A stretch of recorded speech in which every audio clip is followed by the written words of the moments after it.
ഇന്ന് ഞാൻ ഉണ്ടാക്കുന്നത് ഷവർമ ബ്രെഡ് ബോക്സ് ആണ്. ചായയുടെ കൂടെയൊക്കെ കഴിക്കാൻ പറ്റിയ വളരെ ടേസ്റ്റി ആയിട്ടുള്ള ബ്രെഡും ചപ്പാത്തിയും ഒക്കെ ഉപയോഗിച്ചുണ്ടാക്കുന്ന ഈ ഷവർമ എങ്ങനെ ഉണ്ടാക്കുന്നതെന്ന് നോക്കാം.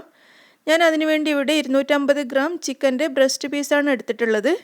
ഇനി ഈ ചിക്കനിലേക്ക് 1 ടീസ്പൂൺ മുളക് പൊടി, 3/4 ടീസ്പൂൺ മല്ലിപ്പൊടി, 1/4 ടീസ്പൂൺ മഞ്ഞൾപ്പൊടി, 1/4 ടീസ്പൂൺ ഗരം മസാല പൊടി, 1/2 ടീസ്പൂൺ കുരുമുളക് പൊടി, 3/4 ടീസ്പൂൺ പെരിഞ്ജീരകം പൊടിച്ചത് fennel seeds, 1 teaspoon ginger garlic paste, 1/2 table spoon ചെറുനാരങ്ങ നീര്, 1/2 ടേബിൾ സ്പൂൺ തൈര്, ആവശ്യത്തിന് ഉപ്പ്. ഇത്രയും ചേർത്ത് ഇത് നന്നായിട്ട് മിക്സ് ചെയ്തെടുക്കുക.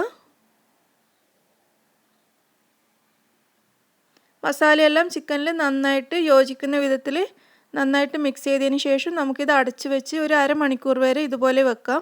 അതിനുശേഷം നമുക്കിത് ഫ്രൈ ചെയ്തെടുക്കാം. ഈ സമയം കൊണ്ട് നമുക്ക് ചപ്പാത്തിക്കുള്ള മാവ് കുഴച്ചെടുക്കാം. ഞാനിവിടെ 3/4 കപ്പ് വെള്ളമാണ് എടുത്തിട്ടുള്ളത്. ഈ കപ്പിൻ്റെ അളവിൽ 3/4 കപ്പ്.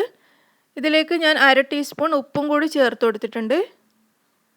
ഇനി ഇതിലേക്ക് ഒരു പകുതി വരെ മൈദയും പകുതി ആട്ടയും ചേർത്തിട്ടാണ് ഞാനിത് കുഴച്ചെടുക്കുന്നത്. ഈ വെള്ളത്തിന് ആവശ്യമായ അത്രയും പൊടിയിട്ട് കുഴക്കുക. അത് ഏകദേശം രണ്ടും പകുതി പകുതിയായിട്ട് എടുക്കുക. അതല്ലെങ്കിൽ മുഴുവനായിട്ട് ആട്ട വെച്ചിട്ടും ചെയ്യാവുന്നതേ ഉള്ളൂ. ഞാനിവിടെ രണ്ടും പകുതി പകുതി പൊടിയെടുത്തിട്ടാണ് കുഴച്ചെടുക്കുന്നത്.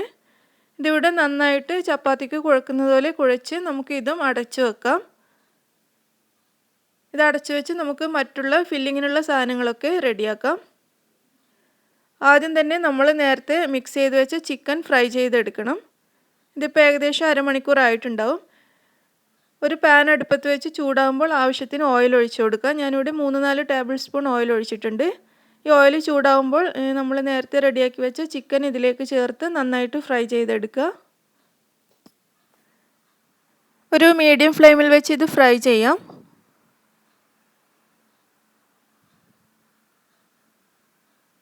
ഇതിൻ്റെ ഒരു ഭാഗം നന്നായി ഫ്രൈ ആയിട്ടുണ്ട്. നമുക്കിനി ഇത് തിരിച്ചിട്ട് കൊടുക്കാം.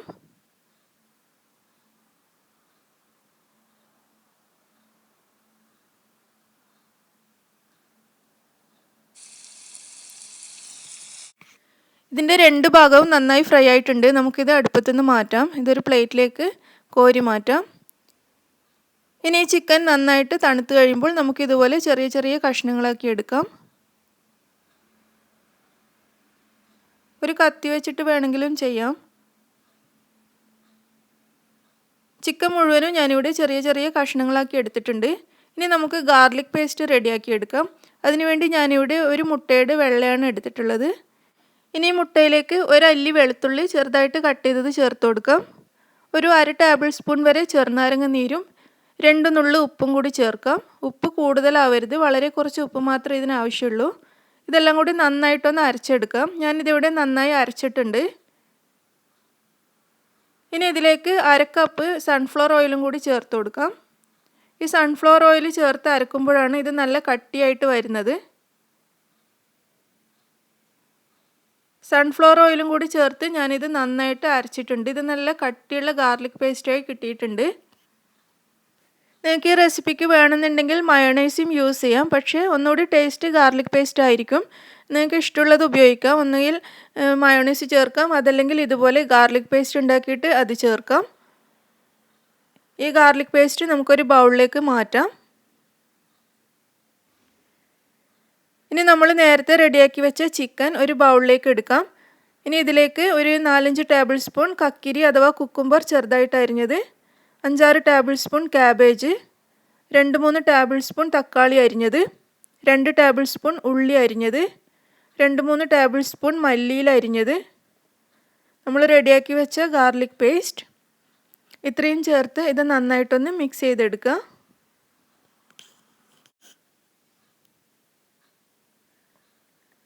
നന്നായിട്ട് മിക്സ് ചെയ്യണം. ഗാർലിക് പേസ്റ്റും ചിക്കനും വെജിറ്റബിൾസും എല്ലാം കൂടി നന്നായിട്ട് മിക്സ് ചെയ്ത് മാറ്റി വെക്കാം.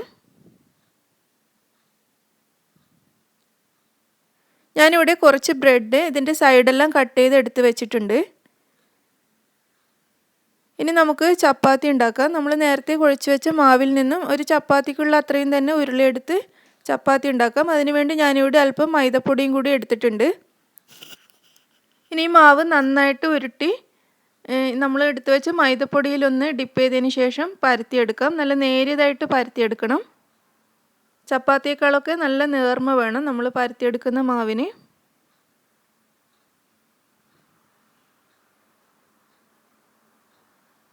ഞാനിത് വളരെ നേരിയതായിട്ട് പരത്തിയെടുത്തിട്ടുണ്ട്. ഇനി ചപ്പാത്തിയുടെ മുകളിൽ നമ്മൾ നേരത്തെ സൈഡ് കട്ട് ചെയ്ത് വെച്ച ബ്രെഡിൽ നിന്നും ഒരെണ്ണം എടുത്ത് നടുവിലായിട്ട് വെച്ച് കൊടുക്കാം. പിന്നെ നമ്മൾ റെഡിയാക്കി വെച്ച മസാലയും കൂടി ഇതിൻ്റെ മുകളിൽ വെച്ച് കൊടുക്കാം, അതായത് ഷവർമ ഫില്ലിംഗ്. ഒരു 2-3 ടേബിൾ സ്പൂണോളം ഇതിൻ്റെ മുകളിലായിട്ട് വെച്ച് കൊടുക്കാം. ഇതിന് ഫില്ലിംഗ് നല്ലോണം വെച്ച് കൊടുക്കണം. എല്ലാ ഭാഗത്തും ഒരുപോലെ നിരത്തിയതിന് ശേഷം മറ്റൊരു ബ്രെഡ് പീസ് എടുത്ത് ഇതിൻ്റെ മുകളിൽ വെച്ചിട്ട് നന്നായിട്ടൊന്ന് പ്രസ് ചെയ്തെടുക്കാം. ഇനി ചപ്പാത്തി ബ്രെഡിൻ്റെ മുകളിലേക്ക് മടക്കി ഇതുപോലെ ഒട്ടിച്ചു കൊടുക്കാം. 2 സൈഡിൽ നിന്നും ആദ്യം മടക്കി ഒട്ടിക്കാം. ഇതുപോലെ ആദ്യം ഈ 2 സൈഡിൽ നിന്നും ഒട്ടിച്ചതിന് ശേഷം നമുക്കിതിൻ്റെ മറ്റേ 2 സൈഡും കൂടി ഒട്ടിച്ചെടുക്കണം. ഈ ബ്രെഡ് ഇപ്പോൾ തന്നെ ഏകദേശം കവറായിട്ടുണ്ട്. അതുകൊണ്ട് തന്നെ ഇനി ഇത്രയധികം മാവ് നമുക്ക് ആവശ്യമില്ല. ഇതിൻ്റെ 2 ഭാഗത്തുനിന്നും അല്പം കട്ട് ചെയ്ത് കളയാം.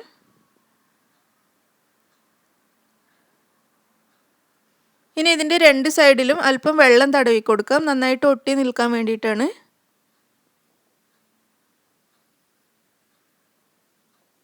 ഇനി ഇതിൻ്റെ ഈ 2 സൈഡും കൂടി നമുക്ക് നന്നായിട്ട് ഒട്ടിച്ചെടുക്കാം. നിങ്ങൾക്ക് വേണമെങ്കിൽ ഇത് കട്ട് ചെയ്യാതെ തന്നെ ഒട്ടിക്കാം, പക്ഷേ കൂടുതൽ മാവിൻ്റെ ആവശ്യമില്ല. അതുകൊണ്ടാണ് ഞാൻ കട്ട് ചെയ്ത് കളഞ്ഞത്. 2 സൈഡും നന്നായിട്ട് ഒട്ടിച്ചെടുത്തിട്ടുണ്ട്. നമ്മുടെ ഒരു ഷവർമ ബോക്സ് ഇവിടെ റെഡിയായി കഴിഞ്ഞു. ഇതുപോലെ എല്ലാ ബോക്സും നമുക്ക് റെഡിയാക്കി എടുക്കാം. ഇത് ഞാനൊരു പ്ലേറ്റിലേക്ക് മാറ്റിയിട്ടുണ്ട്. മുഴുവൻ ഷവർമ ബോക്സും ഞാനിവിടെ റെഡിയാക്കിയിട്ടുണ്ട്. 6 ബോക്സാണ് ഇത്രയും ഫില്ലിംഗ് വെച്ചിട്ട് ചെയ്യാൻ കഴിഞ്ഞത്. ഞാനിവിടെ കുറച്ച് ബ്രെഡ് ക്രംസ് എടുത്ത് വെച്ചിട്ടുണ്ട്. അതുപോലെ ഒരു മുട്ടയും കൂടി എടുത്തിട്ടുണ്ട്. ഇനി ഈ മുട്ട നമുക്ക് നന്നായിട്ട് ബീറ്റ് ചെയ്തെടുക്കണം.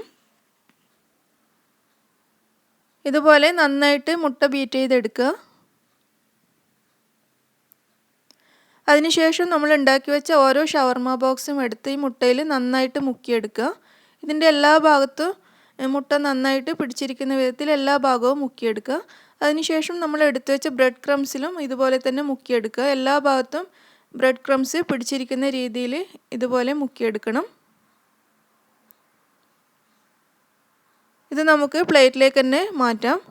ഇതുപോലെ എല്ലാ ഷവർമ ബോക്സും നമുക്ക് ബ്രെഡ് ക്രംസിലും മുട്ടയിലും മുക്കിയെടുത്ത് മാറ്റി വെക്കാം.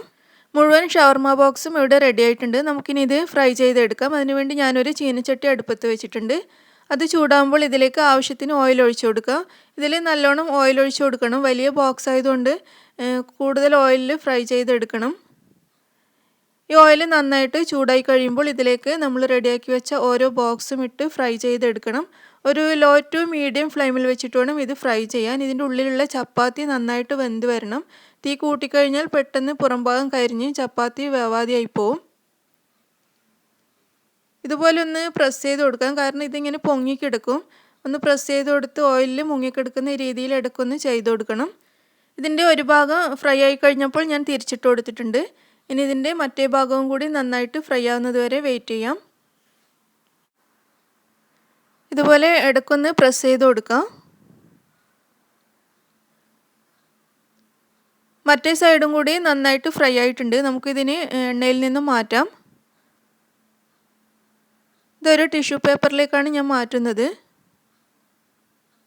ഇതുപോലെ മുഴുവൻ ഷവർമ ബോക്സും നമുക്ക് ഫ്രൈ ചെയ്തെടുക്കാം. അങ്ങനെ നമ്മുടെ വളരെ ടേസ്റ്റി ആയിട്ടുള്ള ഷവർമ ബോക്സ് ഇവിടെ റെഡിയായി കഴിഞ്ഞു. ഞാനിത് കട്ട് ചെയ്തെടുത്തിട്ടുണ്ട്. വലിയ ബോക്സ് ആയതുകൊണ്ട് തന്നെ 2-4 പീസായിട്ട് കട്ട് ചെയ്തതിന് ശേഷം സെർവ് ചെയ്യുന്നതായിരിക്കും നല്ലത്. അതായിരിക്കും കഴിക്കാൻ ഒന്നുകൂടി എളുപ്പം. വളരെ ടേസ്റ്റി ആയിട്ടുള്ള, ഉണ്ടാക്കാൻ വലിയ ബുദ്ധിമുട്ടൊന്നും ഇല്ലാത്ത ഈ ഷവർമ ബോക്സ് നിങ്ങളും ഉണ്ടാക്കി നോക്കൂ. ഇഷ്ടമായെങ്കിൽ ലൈക്ക് ചെയ്യാനും ഷെയർ ചെയ്യാനും മറക്കരുത്. അതുപോലെ എൻ്റെ ചാനൽ സബ്സ്ക്രൈബ് ചെയ്യാത്തവരാണെങ്കിൽ സബ്സ്ക്രൈബ് ചെയ്യാനും മറക്കരുത്. പിന്നെ നിങ്ങളുടെ അഭിപ്രായങ്ങൾ അറിയിക്കുക. താങ്ക്